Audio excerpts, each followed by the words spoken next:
Jim. You guys made history tonight. Never before has a 16 beat a 1. And you did it in dominating fashion. How did you get it done today? On March 11, 2018, the March Madness brackets got revealed and 16.46% of people picked #1 overall seed Virginia to win the national championship. Just 1 week later, every bracket got cooked as not only did Virginia lose to a 16 seed, they got completely embarrassed by a team most people never heard of. I mean, people still don't even know what UMBC stands for. To find out how this upset actually happened, we have to rewind a little bit. Virginia was entering the tournament with a 31-2 record, only losing to the other Virginia teams. They won games by their defense, and saying that it was dominant would be an understatement. They had an adjusted defensive rating of 85.6, which was 20 points better than the country average. The reason their defense was so good is because they were absolutely elite at hard hedging ball screens. A hard hedge is where the screener's man jumps the ball screen, forcing the ball handler to retreat. While this is happening, the ball handler's man will go under that big to recover, and the opposite side big will tag the roll man. When run correctly, this can completely take an offense out of their rhythm, and it's a reason why Virginia was so good. Their offense was nothing special as it was the 30th best in the country, but it was led by the tandem of 3 NBA players in Ty Jerome, Kyle Guy, and DeAndre Hunter. Their offensive strategy was called blocker mover, where there are 3 movers, which are the guards and the best scorers, and 2 blockers who are generally the big men. And instead of me explaining what the offense is, here's a video from Dick Bennett, Tony Bennett's dad, the man that invented the offense. And by and large, we say whenever the action is inside of you, meaning in the lane, we want you to pin the defense inside the lane. We find that one of the outcomes of that is if you can pin a man inside of the lane, it helps you to shape up in your posting action in deep in the lane where you really need to, and then you can work back to the lane side. If the action is outside of you, out in this way, we do not want the blocker in the lane to go out to the action. We want the action to come to the blocker. And again, sometimes the action will come to the blocker, go inside, and the blocker will pin down. So in the lane type blocking system, we have 2 blockers holding their sides up and down the lane. They can go as high as they need to or as low as they need to. And we have 3 movers who basically spread the floor, and they may move in any manner they want. The only problem Virginia had is DeAndre Hunter broke his wrist in the ACC tournament and required season-ending surgery, but that shouldn't be too big of an issue against UMBC, right? UMBC went 24-10 in the regular season and barely made March Madness. They needed this heroic game winner in the American East Championship to make the tournament. This is a UMBC team that lost to Albany by 44 points. Yes, that's a real score. So even without DeAndre Hunter, UMBC was still 20-point underdogs coming into the game. But that's the beautiful part about college basketball. When the ball tips off, no stat, no trend, no metric, nothing matters except for the actual game. So let's see how the greatest upset of all time actually happened. And the very first thing that happened in this game is the pressure by UMBC. They wanted to speed Virginia up. Why, you may ask? Because Virginia was the slowest team in the country by far.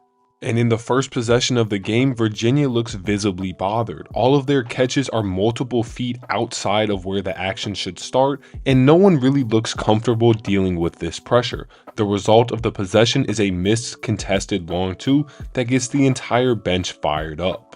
The other reason UMBC was forced to pressure the ball is because there was a clear heightened size difference in these rosters.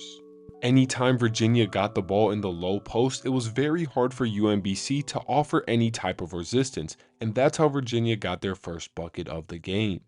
The good news for UMBC was although Virginia was the best defense in the country, they didn't like pressuring the ball. UMBC was free to walk the ball up the court pressure-free the entire game.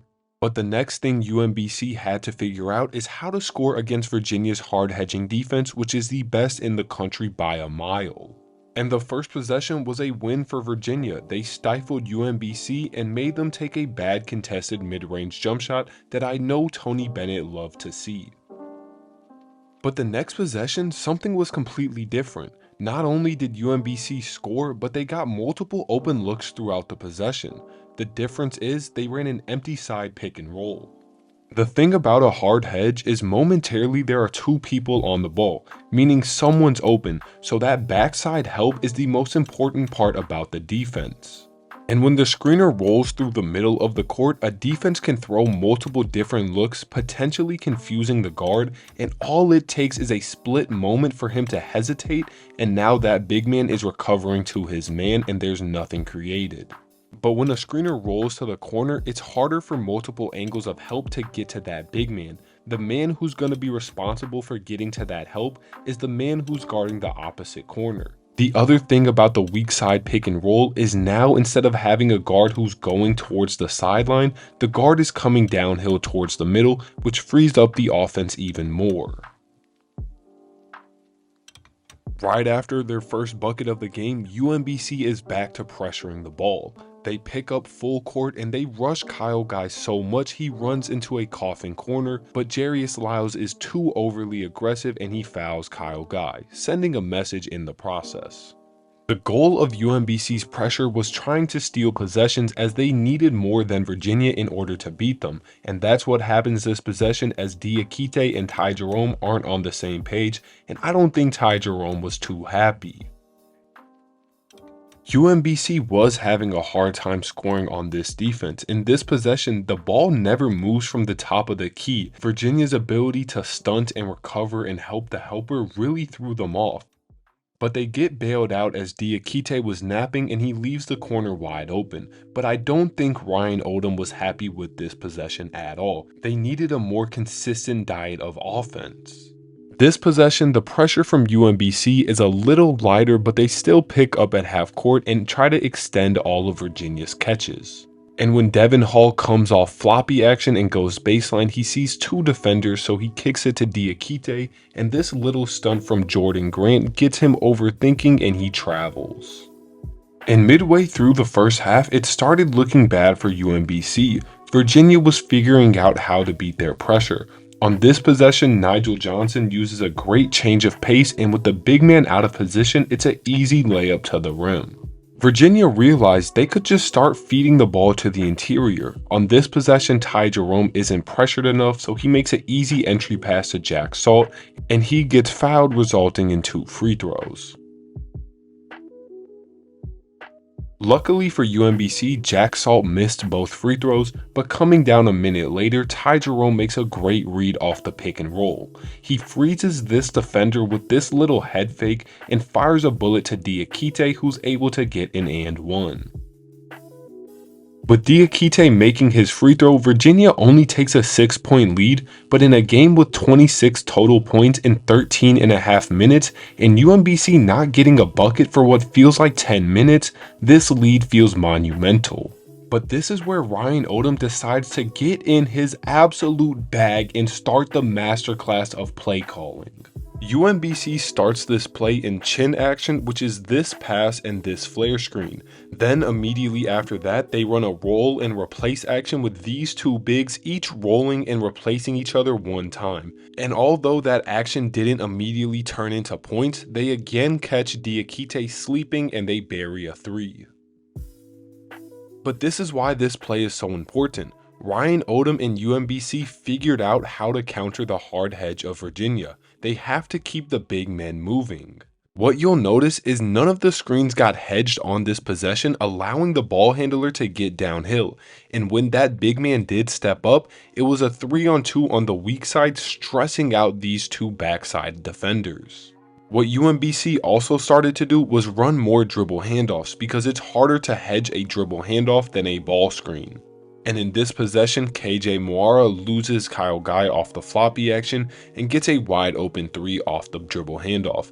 And right after the made bucket, UMBC is back into their pressure, not allowing Virginia to start their action until 19 seconds left on the shot clock.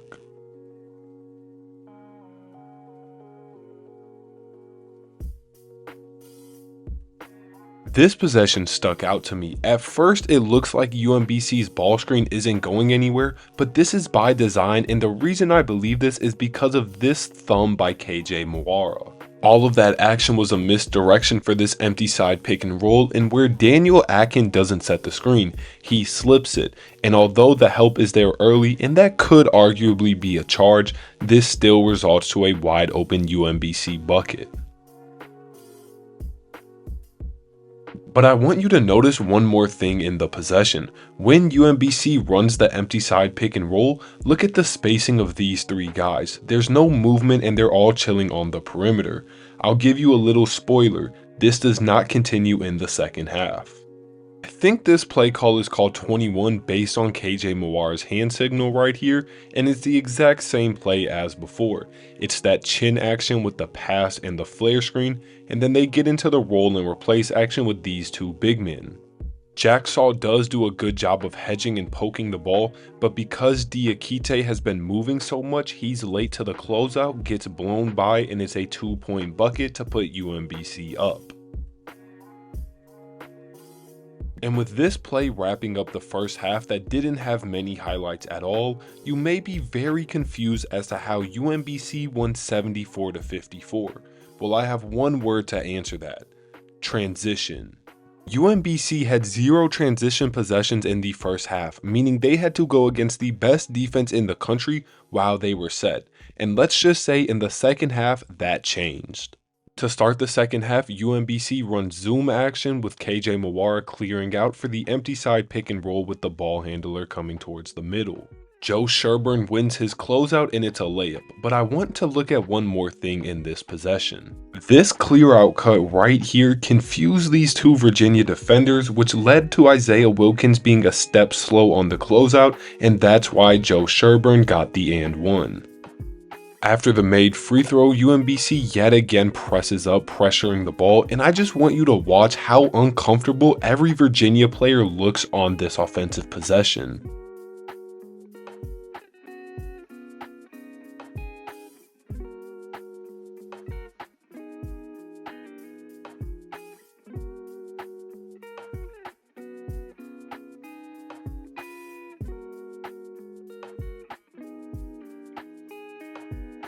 After Kyle Guy airballs the wide open 3, UMBC rushes the ball up the court and KJ Mawara makes a beautiful pass for the trailing 3, and the beatdown has just begun.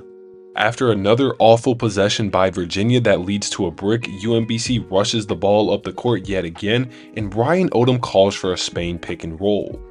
Nigel Johnson reaches, and both Devin Hall and Diakite are confused as to who should take KJ Mawara, and it leads to a wide open layup.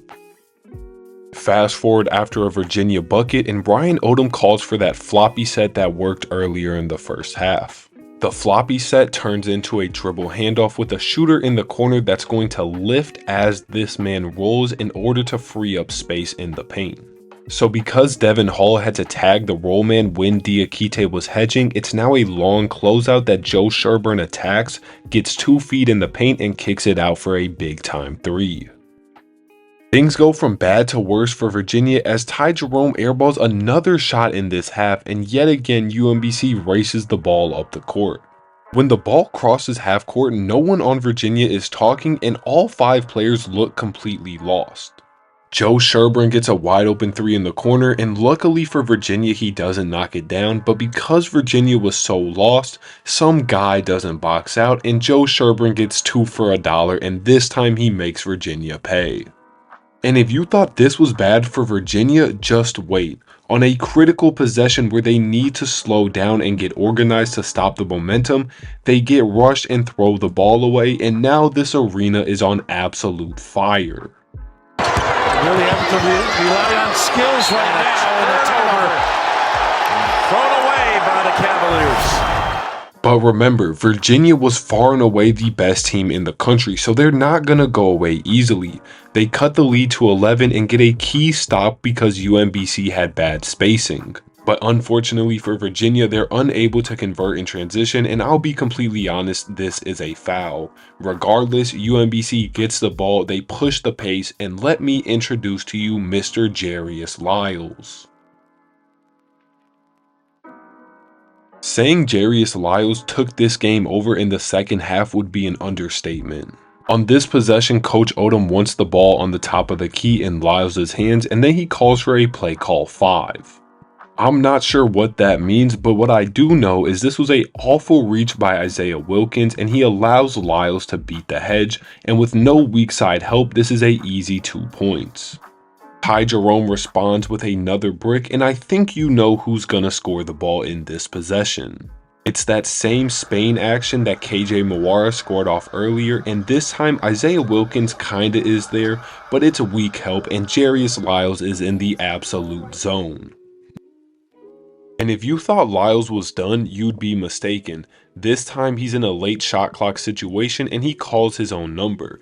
And this is good screen defense from Isaiah Wilkins until he reaches. When he reaches, Jarius Lyles goes around him. And what is this? Like, what? I'm not cherry picking these clips, I promise. Virginia gave me nothing good to talk about in the second half. They miss another shot and UMBC is out in transition. Virginia's transition defense this half was so bad. Watch Kyle Guy. As KJ Mawara gives the ball up, he's in la la land, and now KJ Mawara has a wide open 3 to extend the lead to 16.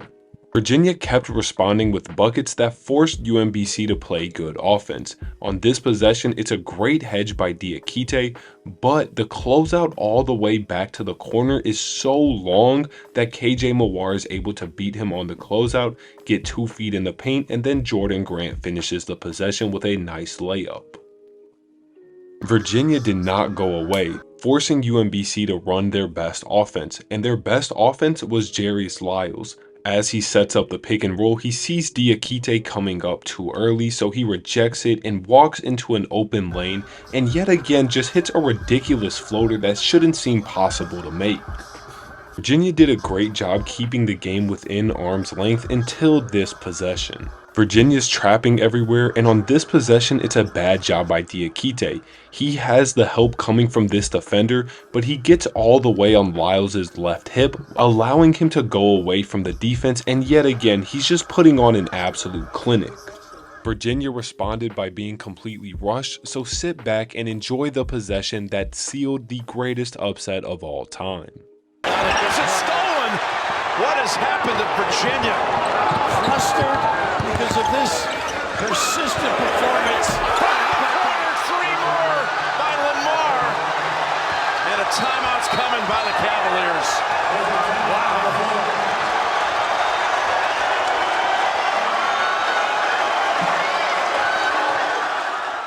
After this moment, UMBC played keep away, killed clock, didn't turn the ball over, and this moment led to one of my favorite Jim Nantz calls of all time. The NCAA tournament has been turned upside down.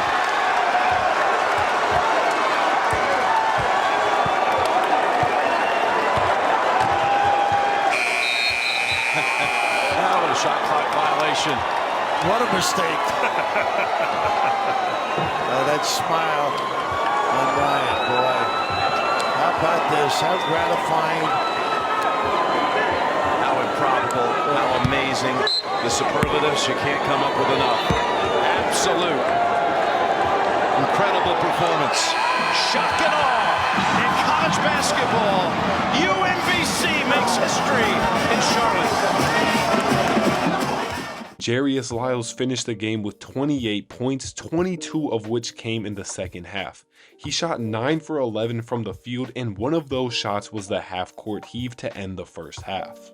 If you made it this far, thank you so much for watching. I had so much fun making this video, and I really enjoyed watching this game about 15 times. If there's any topics or any games or any players or anything you'd like to see me break down, leave it in the comments, and if I like it enough, I might do it. I love all of y'all, and I'll catch y'all in the next video.